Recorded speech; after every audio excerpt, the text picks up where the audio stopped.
Hello everyone. A lot of people send me clips from YouTube, TikTok, Instagram, and ask me my analysis or expertise about influencers, internet gurus, personal development.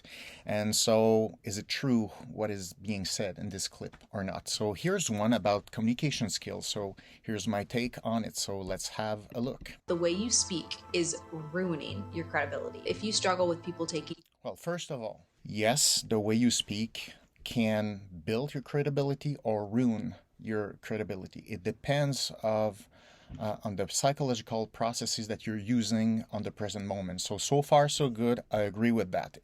The way you communicate is very important, and it's quite complex because your brain is very fast, process a lot of information, and the more aware you are about the brain processes, cognitive processes, emotional relationship processes that are happening while you're speaking, the more control you have on the way you communicate. So far so good. It is true. seriously, it's likely how you're communicating with them. And you're bringing in emotion simply by starting a sentence with, I feel, or I think. It doesn't come from a place of certainty, it doesn't come from a place of confidence. So if you're struggling with this, audit the way that you communicate. It is true that if you start your communication with anxiety and not clear intention, it will show.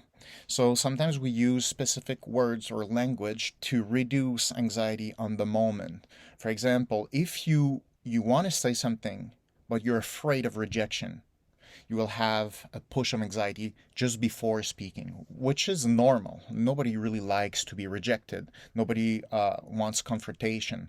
So it's normal to have some kind of anxiety. But the problem is that if you're trying to hide your anxiety by trying to say that I want to say something, I want to be assertive, but I am sorry in advance if it doesn't fit you well or if you don't agree with me.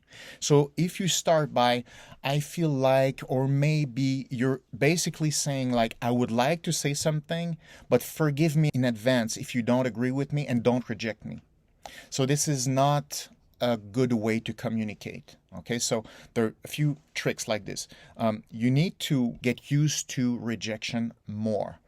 If systematically you're trying to avoid rejection while you're speaking, you're never really assertive. And basically, people will only detect anxiety, and therefore they will think that you're using manipulation technique in order to just like, I want to say something, but it's okay if you don't agree. It's like, yes, but you cannot influence other people like this. You need to clarify your idea, make it clear, which is an art by itself. And after, you need to accept that it will have a consequence on the other person. Maybe positive, maybe negative.